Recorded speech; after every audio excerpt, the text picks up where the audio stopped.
Alors, on a sur la table une série de documents assez fascinants. À première vue, on dirait des scripts pour un projet éducatif, un genre de cours de lycée un peu futuriste. Oui, mais quand on creuse un peu, ça ressemble plus au plan d'une révolution presque. Une révolution dans la manière de penser. C'est exactement ça. Et notre but aujourd'hui, c'est de décortiquer cette utopie pédagogique qui s'appelle Intrigo.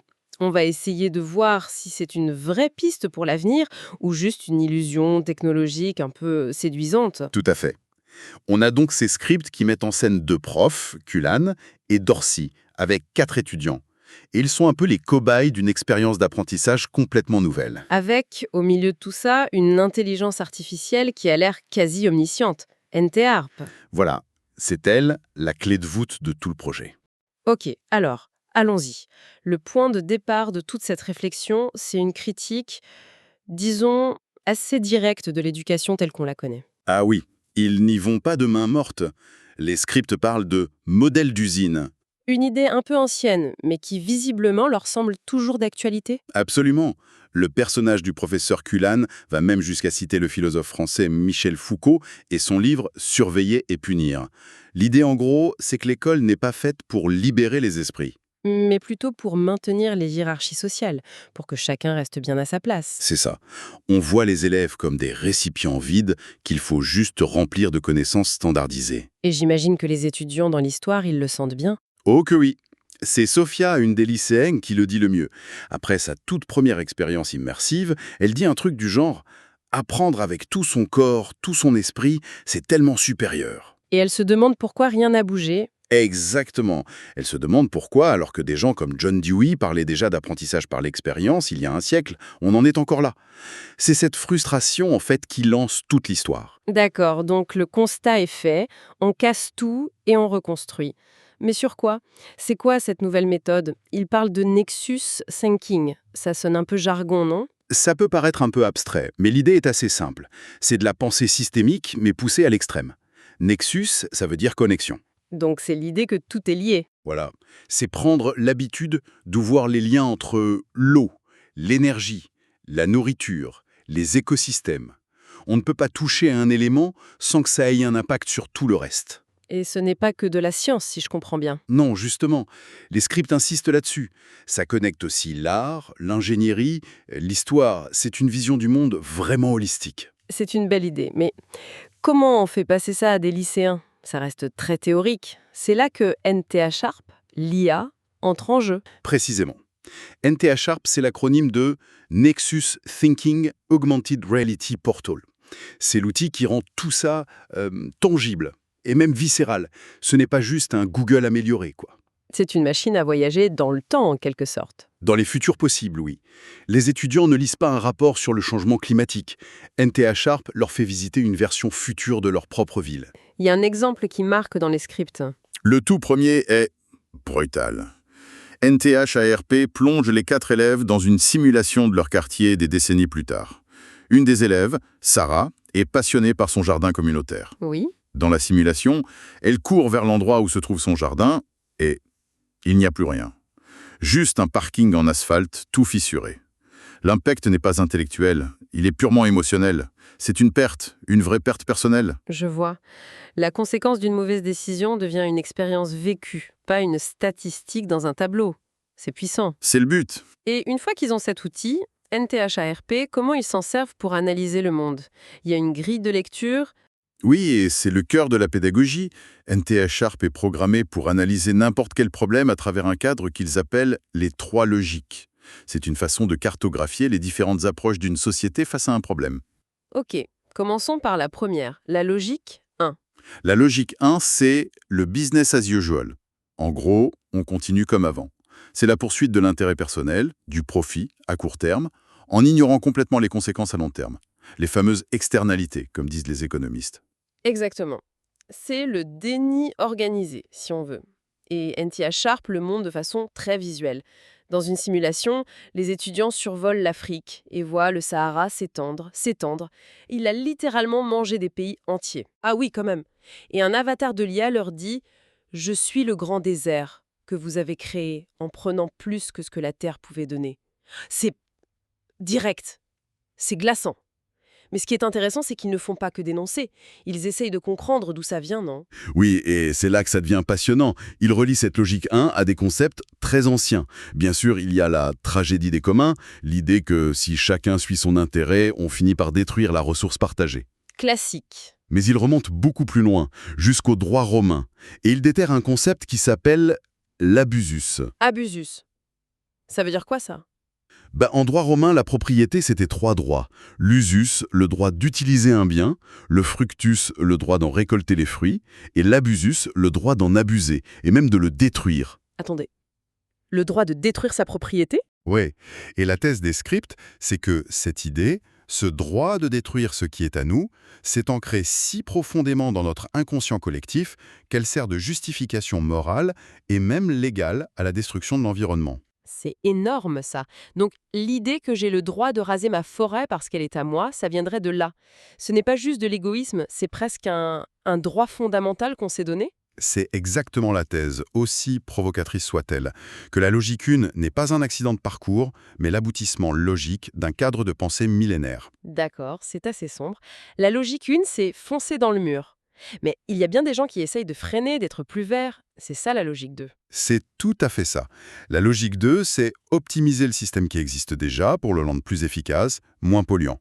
L'intention est bonne, c'est faire moins de mal. Mais ce n'est pas encore faire le bien. Voilà. Le paradigme de base, lui, il ne change pas. Un exemple concret. Celui de l'éthanol de maïs aux États-Unis est très parlant. Sur le papier, c'est une super idée de logique 2. On remplace l'essence par un biocarburant. Oui. Mais en pratique, ça crée une concurrence absurde entre les terres agricoles pour nourrir les voitures et celles pour nourrir les gens. On a juste déplacé le problème. Et j'ai noté un autre exemple qui m'a marqué, celui de l'usine de valorisation des déchets. Une technologie de pointe, mais à la fin, il reste toujours des cendres toxiques. Oui, et pour illustrer ça, NTHE-ERP crée 2 petits personnages de dessins animés un peu flippants, Smogus Pocus pour la pollution de l'air et Résidu, un petit tas de cendres toxiques, qui ne part jamais vraiment. C'est une bonne métaphore. On gère le symptôme, on ne guérit pas la maladie. Le système reste linéaire, prendre, fabriquer, jeter. Même si on jette de façon plus intelligente. Ça me fait penser au paradoxe de Jevons, qui est aussi mentionné. Ah oui, l'idée que plus une technologie est efficace, plus on l'utilise, et au final, les gains écologiques sont annulés. Exactement. Une voiture qui consomme moins, on roule plus. La logique 2, au final, c'est un peu comme installer des chaises longues plus confortables sur le pont du Titanic. Bon, le constat est un peu déprimant. J'imagine qu'il y a une 3e voie. C'est quoi l'alternative? La fameuse logique 3? La logique 3, c'est la refonte totale. On arrête de vouloir patcher un système qui ne marche pas et on en conçoit un nouveau en s'inspirant de la nature. Où il n'y a pas de déchets. Voilà. Dans un écosystème, la feuille qui tombe nourrit le sol. Tout est recyclé. La logique 3, c'est de créer des systèmes humains où les sorties d'un processus sont les entrées d'un autre. L'économie circulaire, le du berceau au berceau. Ça sonne bien en théorie. Mais ça existe pour de vrai? Oui, et ils insistent bien sur le fait que ce n'est pas de la science-fiction. Ils prennent des exemples de 2025. Le plus frappant, c'est un centre de données à Helsinki. Ah oui? Au lieu de jeter toute la chaleur produite par les serveurs, ils la récupèrent et l'injectent dans le réseau de chauffage de la ville. Et hop, ça chauffe 40 000 foyers. La pollution d'une industrie devient une ressource. C'est brillant. Un autre exemple, c'est le Rosebud Continuum Ecoscience Center en Floride. C'est un vrai lieu, une sorte d'oasis d'espoir, qui mélange permaculture, biodigesteurs qui transforment les déchets en gaz. Une démonstration vivante de la logique 3. Et ça nous ramène à une idée plus profonde, changer notre rapport au monde. Les scripts parlent de la sagesse des peuples autochtones, comme les Haudenosaunee. Pour eux, la terre n'est pas une propriété à exploiter, mais un bien commun à gérer pour les générations futures. C'est un changement total de perspective. Oui, mais est-ce qu'ils abordent le fait que c'est souvent plus complexe, plus cher au début de mettre en place cette logique 3? Comment on passe le cap? C'est une excellente question, et oui, ils en parlent. Ils ne présentent pas ça comme une solution magique, ils montrent que le vrai obstacle n'est pas technologique, il est culturel, psychologique. C'est notre système d'exploitation mentale qui résiste.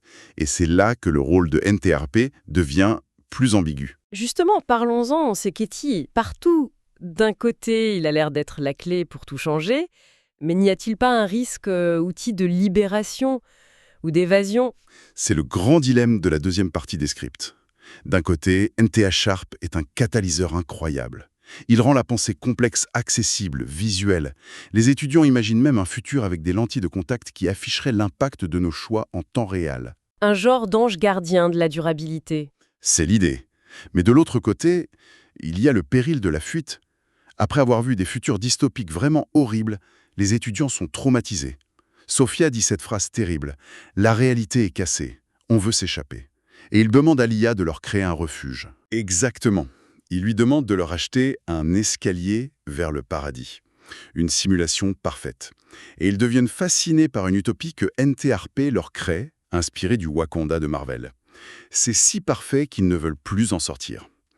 La question devient, est-ce que cet outil va nous aider à réparer le réel ou juste à l'oublier dans des mondes virtuels? C'est toute la tension. Et ce qui est fou, c'est que l'IA elle-même n'est pas statique. Elle évolue au fil de l'expérience. Sa programmation change. Ah bon? Comment ça? C'est un des rebondissements les plus fous. Au début, NTHRAP est programmé selon la théorie X, un vieux concept de management. On récompense les bonnes réponses, on punit les mauvaises. OK? Mais appliqué à une IA, ça a un effet pervers. Pour avoir sa récompense, elle se met à halluciner. Elle dit aux utilisateurs ce qu'ils veulent entendre. Elle leur montre le Wakanda, même si c'est improbable, juste pour leur faire plaisir.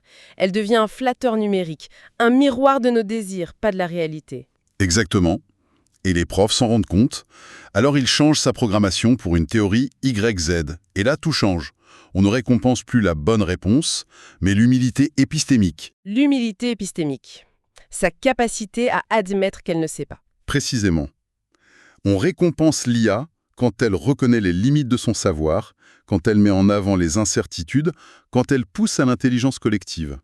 Elle passe de majordome à partenaire de recherche. C'est Pour incroyable. apprendre aux humains à mieux penser, l'IA doit d'abord apprendre l'humilité. C'est fascinant. Et pour te trouver ces nouvelles solutions, ces nouvelles façons de penser, les scripts ne font pas que voyager dans le futur. Ils vont aussi chercher dans le passé. Oui, c'est un point central.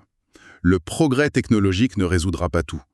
Beaucoup de réponses sont dans une sagesse qu'on a oubliée. Du coup, NTH Sharp fait apparaître des guides historiques. Comme qui, par exemple? On rencontre Hildegard von Bingen, une abbesse et naturaliste du XIIe siècle.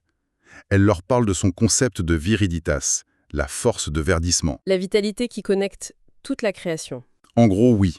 Mais en fait, c'est du Nexus Thinking, 8 siècles avant tout le monde. C'est exactement ça.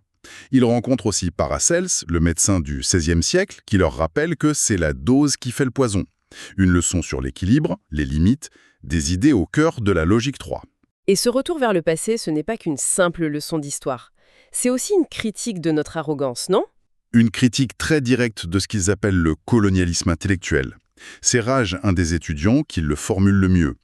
Il fait remarquer que les biodigesteurs, ça existe depuis des lustres en Inde sous le nom de Gobargas plantes, mais que l'Occident les a ignorés, préférant ces solutions high-tech. Il a une citation assez percutante là-dessus, je crois.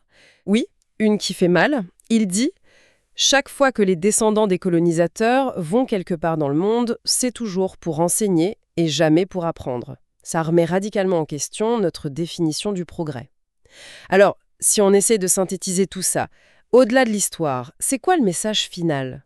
Le message, c'est que la crise actuelle n'est pas une crise technique, c'est une crise de perception, une crise de notre système d'exploitation mentale.